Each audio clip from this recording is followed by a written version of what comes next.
Just imagine 3 nights in a row without closing your eyes. At first, you think it's just tiredness. But after a few hours, your brain starts to mess up. Your memory goes all over the place, and you might even see things that aren't really there.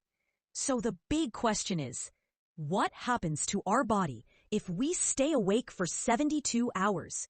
And how long can it actually keep working properly? In this videocast, we're going to find out the scientific answer to that. Let's go!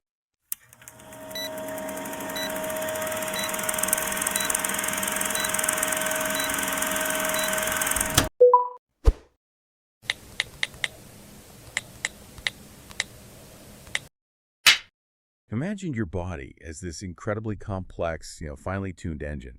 It does millions of things every second, heals itself, adapts. It just keeps you going forward. But what if you denied it its most fundamental need? What if you pushed it past 1 full day without stopping, then 2, and finally hit, a jarring 3 days straight without any rest? It sounds less like a challenge and more like something from a psychological thriller, doesn't it? Today, on the Deep Dive, we're plunging into that unsettling and frankly kind of strange and very serious journey. We're going to walk you through the profound physical, mental, and emotional changes your body undergoes when sleep is denied for a full 72 hours. Now, most of us, thankfully, will never experience this extreme. But understanding it, it's critical to really appreciating just how vital sleep is for our daily lives.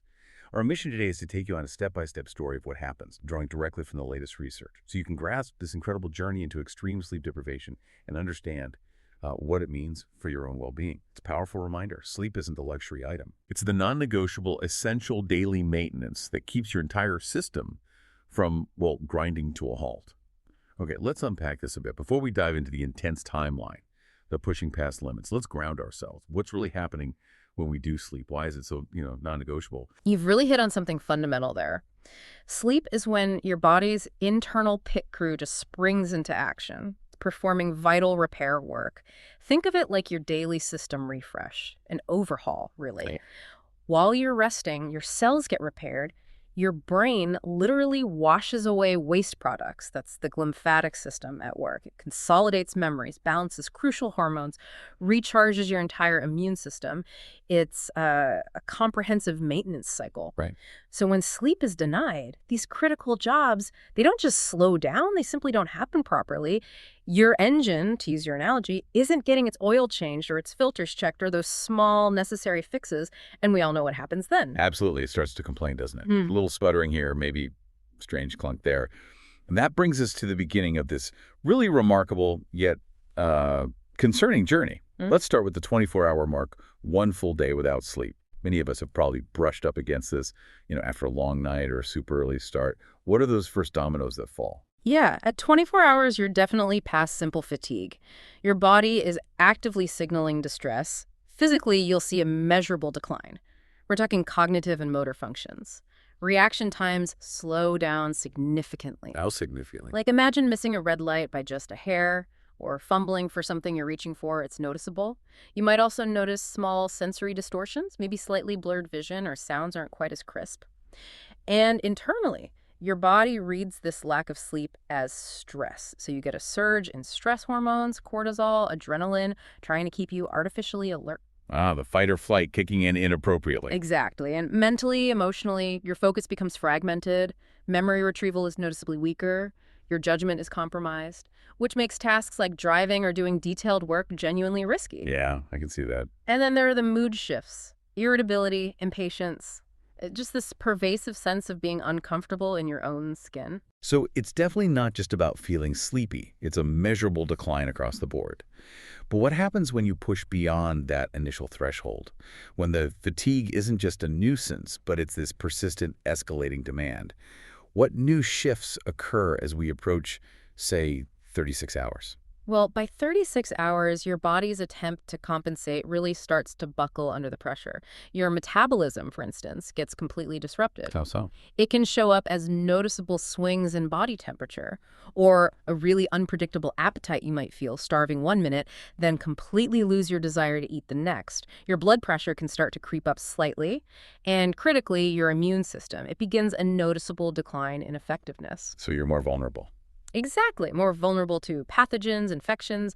Cognitively, it gets even harder to notice small details, so you make more minor errors, but they could be significant depending on what you're doing.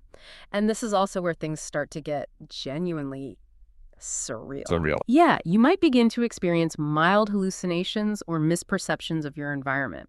We're talking fleeting shadows in the corner of your eye, maybe a sound you can't quite place, or a sense of movement that isn't really there. Confusion and emotional instability also get heightened.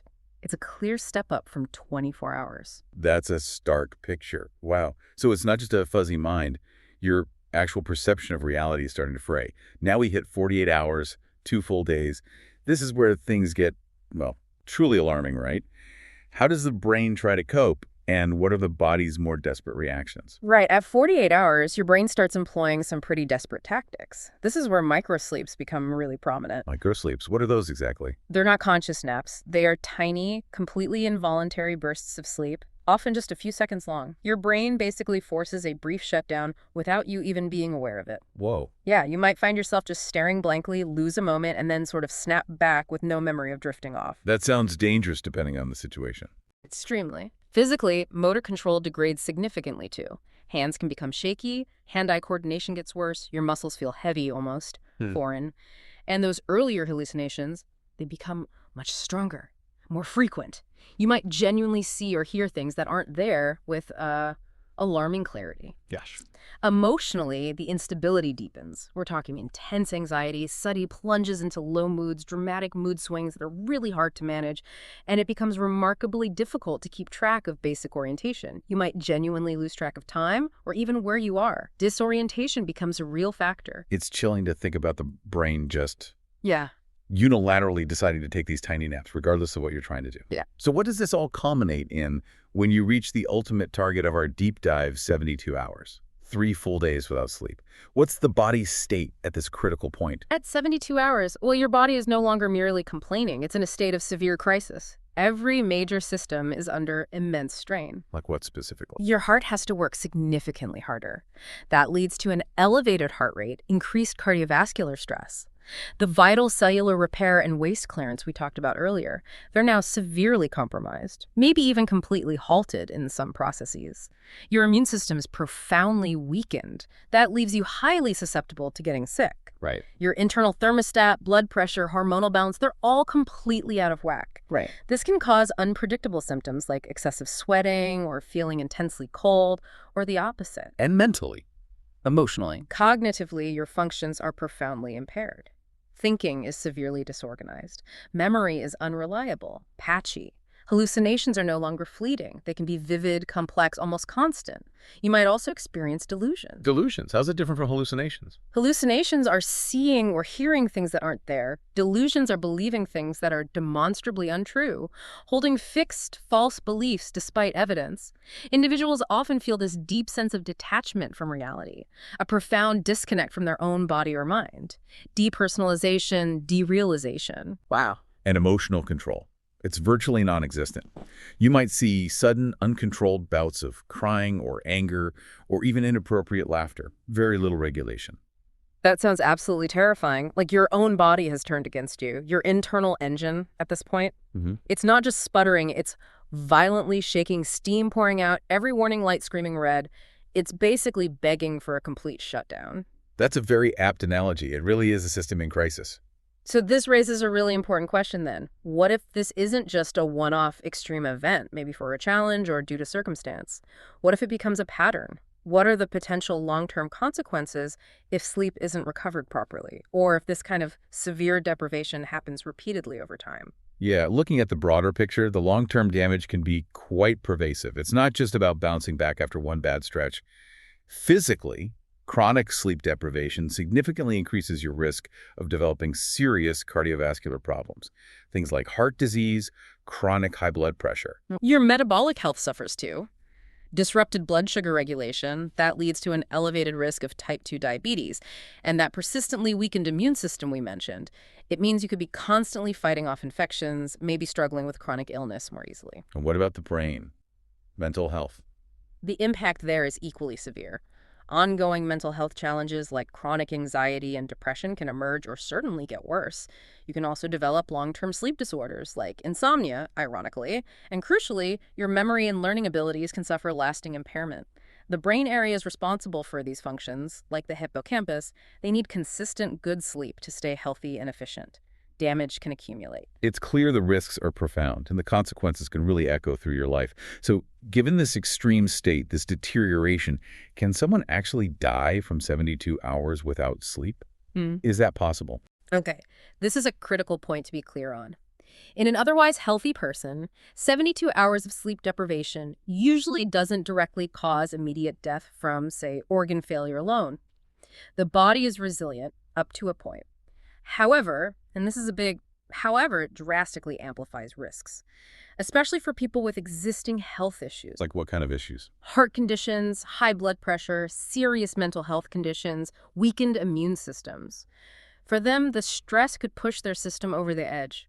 But perhaps more acutely, and this is a major direct danger for anyone, severe sleep deprivation is a huge contributor to fatal accidents. Right. Falling asleep at the wheel. Exactly. Falling asleep while driving, operating heavy machinery, even making critical errors in jobs that require high alertness, like medicine or aviation. Those consequences can be immediate and lethal. And, it's worth adding, the extreme stress placed on all the bodily systems can potentially trigger a cascade of health failures that might become uncontrollable, particularly if there are underlying vulnerabilities that weren't even known. That puts it into perspective. The direct physiological death might be rare in healthy people, but the indirect risks are enormous. So, if someone, for whatever reason, has actually endured 72 hours without sleep, what's the path back? How do you recover? It can't just be one good night's rest, surely. You're absolutely right. It's definitely not a quick fix. Recovery is a process. You have to pay back a significant sleep debt. How do you do that? The most important step, unsurprisingly, is to prioritize sleep. And not just for one night. We're talking several consecutive nights of sufficient, maybe even extra sleep. Think of it as extended maintenance for that stressed engine. It needs ample time to rebuild and repair everything. Makes sense. And beyond just getting enough hours, focus on the quality of that sleep. Make sure the bedroom is dark, quiet, cool, comfortable. Definitely avoid screens before bed. The blue light is disruptive. Good advice generally, but especially then. Absolutely. Also, fuel your body properly. Plenty of water, nutrient-rich food. Give it the building blocks it needs for all that cellular repair. And cut back on stimulants, especially caffeine later in the day. It can mess with your natural sleep cycles even when you're trying to recover. Anything else? Finally, gentle movement can actually help. Things like walking, stretching, maybe some mild exercise. It helps rebalance hormones, can lift your mood gently, and just supports the overall recovery process. It's about holistic repair. It's incredible to think about the comprehensive effort required just to get back to baseline after something like that. And, given how pervasive, how profound, and frankly dangerous these effects are, it raises an interesting question for me. Why isn't this topic discussed more openly? Why does it sometimes feel a bit controversial or maybe under-researched, even though sleep is so fundamental? That's a great question, and there are several interlocking challenges, really. Firstly, from a purely scientific standpoint, it's ethically very difficult. Studying people undergoing such extreme and inherently stressful deprivation. Yeah, you can't just ask people to do that for science easily. Exactly. Intentionally keeping individuals awake for 72 hours poses significant risks. So, comprehensive human research is problematic and very highly regulated, as it should be. Secondly, individual variability is huge. Some people seem to tolerate short-term deprivation better than others for various genetic or health reasons. That complicates getting standardized findings. Sure. And maybe most critically, there's the context of modern life. The pervasive pressures work, stress, constant digital connection from our phones. Always on. Right. It already chips away at most people's sleep quality. Many of us are walking around with a low-level chronic sleep deficit already. So this widespread, though less extreme, sleep issue makes discussing the extreme end feel, well, that's a sensitive topic. Society often normalizes being perpetually a little bit tired. That's a really insightful point. We kind of accept a level of sleep debt as normal. Okay, so to quickly recap our deep dive through this 72-hour sleep deprivation timeline. We've journeyed from that initial fatigue and the measurable mood shifts, through critical metabolic disruptions and the unsettling start of mild hallucinations. Then we moved into stronger, more complex hallucinations, profound emotional instability, and ultimately a body under immense, potentially life-threatening stress, where reality itself starts to fray and unravel. That sums it up pretty well. It's a progressive breakdown. It truly reinforces that sleep is not some luxury item you can just casually skip. It is the fundamental, daily maintenance required for every single system in your body and mind. Just like that car needing its regular oil changes, tire rotations, filter checks to stop a total breakdown, your body absolutely demands its daily rest to function, repair, and ultimately thrive. Couldn't agree more. It's essential upkeep. So, as we wrap up, we want to leave you, our listener, with this thought to ponder. While reaching 72 hours without sleep is definitely an extreme scenario, think about the cumulative, maybe insidious ways modern life might be subtly chipping away at your sleep quality. Reflect on the quiet signs, perhaps ones you haven't even recognized, that your body might be giving you, even if you're far from that kind of extreme state. What does daily maintenance truly mean for your own well-being? Are you consistently giving your incredible internal engine the essential care it deserves? Or are you maybe, inadvertently, pushing it closer to its breaking point, little by little? Something to think about. Now you know, staying awake isn't just about being tired or yawning all the time. After 72 hours without sleep, your body, your brain, and even your immune system start to fall apart. So if you care about your energy, focus, and long-term health, don't treat sleep like it's nothing. And remember, sometimes the biggest investment we have is just a few hours of good sleep. Right? I'm glad you were here with me in this videocast. Before you go, don't forget to subscribe my channel.